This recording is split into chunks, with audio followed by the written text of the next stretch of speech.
Korea Utara putuskan hubungan diplomatik dengan Malaysia. Rusia tegangan tinggi dengan menarik duta besarnya dari Washington. Biden menyerang Putin dengan mengatakan Putin itu pembunuh. Timur Tengah sekarang memanas, mulai bedil-bedilan lagi. Ledakan bom di mana-mana di banyak negara. Lalu tim Detasemen Khusus atau Densus 88 Polri menjemput 26 terduga teroris yang berafiliasi dengan ISIS di Makassar dan Gorontalo beberapa minggu lalu. Para terduga teroris ini diketahui berasal dari kelompok bernama Ihwal Pakwato yang bekerja sama dengan Jamaah Ansarud Daulah atau JAD. Ternyata tetap aja ada bom gereja di Makassar, tetap kecolongan. Kemudian juga ada ledakan besar di kilang Balongan, mirip kilang minyak Aramco yang di drone. Ada apa sih sebenarnya yang terjadi? Sebentar, kita nggak mau komen dulu ke sana detailnya. Sabar ya, sebenarnya kita udah tahu, tapi sabar ya, itu kita skip dulu. Baiklah, kita tambah lagi fakta yang lain. COVID di Tiongkok terpaparnya turun drastis. COVID di Amerika dalam 2 bulan ini terpaparnya juga turun drastis. Namun di Arab Saudi masih ketat membatasi penerbangan internasionalnya.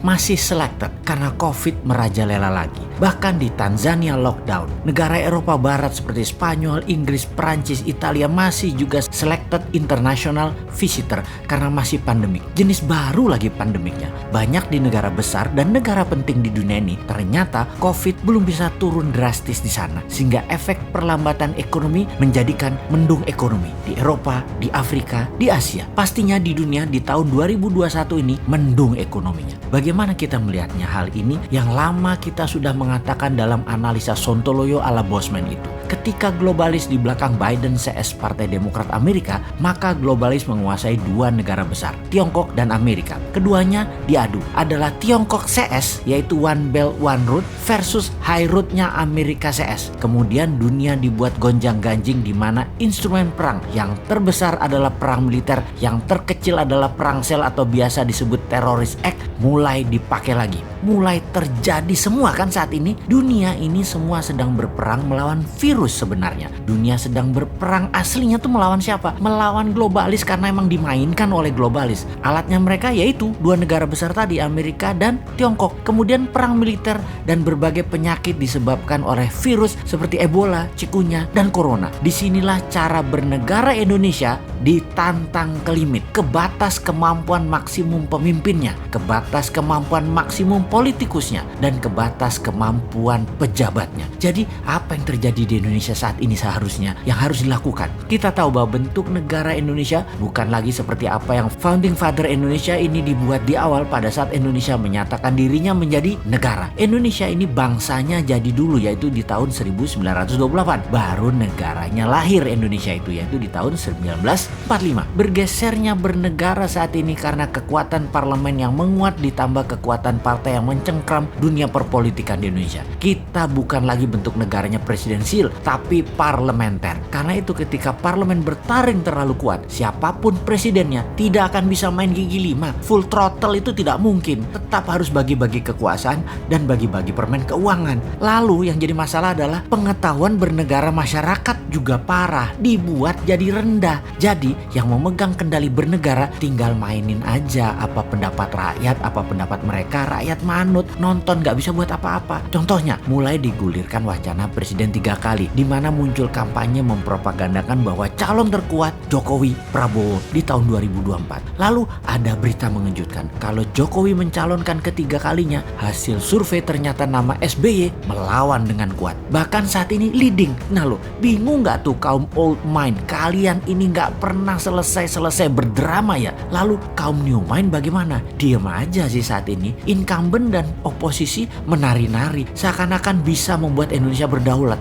Ternyata sulit juga ya. Banyak orang yang gak tahu kalau saat ini Indonesia dipengaruhi Tiongkok dan IMF secara absolut. Banyak yang gak sadar dan banyak yang gak tahu. Paling banyak adalah yang gak peduli. Begini deh, kan 3 kali presiden menjabat masih wacana. Bagaimana kalau kita tambahkan wacana lagi, yang lain lagi? Ini kalau old mind punya nyali dan old mind punya kesadaran bernegara, yaitu cinta rakyat. Saat ini old mind berkuasa 100% di parlemen dan di pemerintahan. New mind di pinggiran, tak bertaring, tak berkuasa. Namun demi bangsa dan negara, beranikah sistem bernegara kita Indonesia tercinta ini untuk pilpres nanti lepas threshold 20% suara parlemen parlemen untuk calon presiden bisa dicalonkan. Suara 5% saja dan boleh mengajukan sepasang. Jadi banyak partai tidak harus berkoalisi. Terbukti 4 kali pilpres gabungan partai-partai calon presiden dan wakilnya tidak pernah terlalu cantik pasangan keduanya setelah menjabat. Jadi bagaikan pasangan nikah tanpa cinta. Ya sudah, sekarang kita usulkan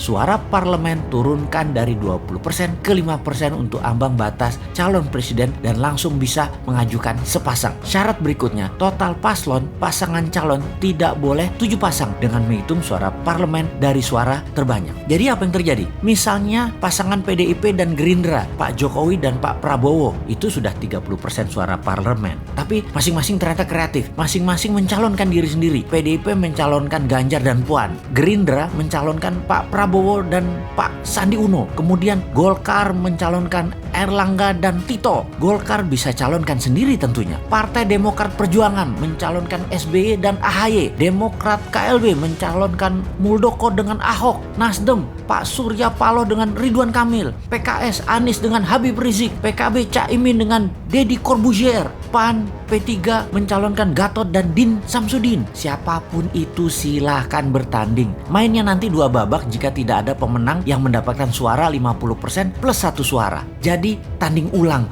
2 yang teratas. Dengan demikian peluang putra bangsa terbaik untuk bisa membangun bangsa negara menjadi terbuka lebar. Lalu kita dengan santainya bertanya, maaf itu semua calon tadi rasanya old mind semua deh. Yang new mind mana? Oh ada, bagaimana kalau Pak Jokowi 3 kali wakilnya si Sontoloyo ini? Piye Pak? Cocok iki kombinasinya.